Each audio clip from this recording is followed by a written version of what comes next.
Hi, I'm Paul Arnold. I'm known as Stuttering Professor, for some of you will realise in a short while.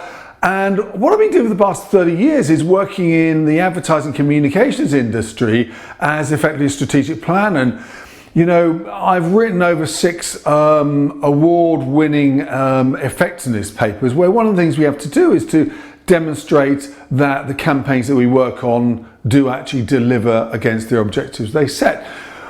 And I was looking at a report the other day written by e-consultancy, which basically said that one of the biggest future needs that modern marketers need to have is this ability to understand and read data. So today I just wanted to give you some 10 top tips about how do you read data.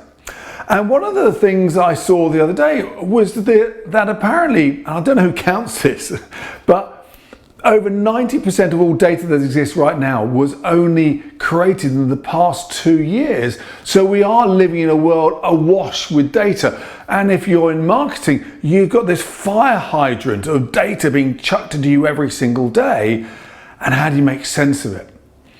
Well, I basically want to suggest that you put on a number of different hats. And I'm going to use these sort of the metaphor of putting on different hats to help to explain the best way of doing this. So the very first hat I'm suggesting you put on the helicopter hat, and that's this idea: go high, because you've got to survey the ground and make sense of what exactly you're looking at, because there's too many metrics floating around. And the truth is, data, you know, gives you too much stuff, and actually the answer only lies in 5%. So go up high, set clarity about what are the metrics you really want to focus on, and then literally dump and ignore everything else. Otherwise, you'll be massively distracted. The next thing is, I want you to put on the Sherlock Holmes deer stalker hat. And I want you to go hunting, and I want you to keep asking why? You know, what's making the sense of this? And often it does help if you have a hypothesis up front, and then you go seeking the information. And the critical thing is, you seek the information to disprove rather than prove, because actually there's a lot of information that would suggest that we see what we believe rather than to believe what we see. So actually what we must do is first try to disprove it as the most effective way to, otherwise we'll easily find the information. You know, and then the next one hat I want to do is put on the judge's hat. You've got to be skeptical. You know, you've got to say, you know, the truth is that data is never clean, and you've really got to sort of double check the numbers. Look at what is the questions being asked. Look at the sample size. You know, and you've got to remember that sort of correlation doesn't equal causation. So just because things stack up, that isn't the reason it necessarily happened.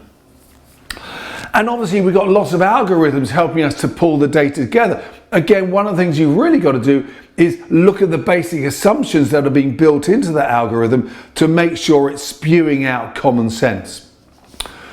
The next hat I want to put on is put on the sort of miner's helmet, and I want you to dig deeper, and I want you to look at the dissonance.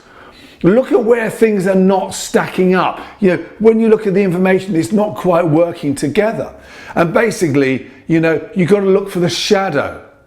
As much like sort of what's not being said as what is being said. Because maybe there's some more information you've got to ask to get to what you really want to. Then I want you to put on the engineer's hat. And basically the engineer's hat is all about finding the fault line.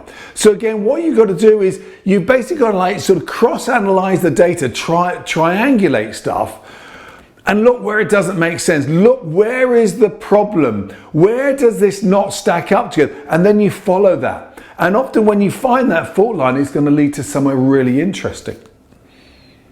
Then I want you to put on the seaman's sou'wester hat. And there's a great old-fashioned English phrase about, you know, to use a sprat to catch a mackerel. And in many ways, this is what you need to be doing with data, is sometimes there's a small little bit of information, a small little bit of data, which if you follow the line, it leads to a bigger stuff. So therefore, you've got to look at those outliers in data. The stuff that sits outside the normal distribution curve, because often the answer of what's really going on can lie out there rather than just in the looking at the normal numbers. The next hat I want you to put on is the artist's beret, because actually visualization of actually data is a really powerful way to help us see it and to see it with greater clarity. You know, there's a great book by David McCandless, which is all about how, you know, data can be made to look beautiful. And there are other sources as well, but it really demonstrates about how sometimes when we visualize things, it helps us to see things in completely different ways. Now, one of the other things is that when you are presenting information through visualization, I want to encourage you to look at it in other directions as well. So a bit like how Picasso sort of will draw his pictures of people in slightly different ways. So I encourage you to look at it, play with it, you know, connect it together in slightly different ways, because that often reveals some stuff.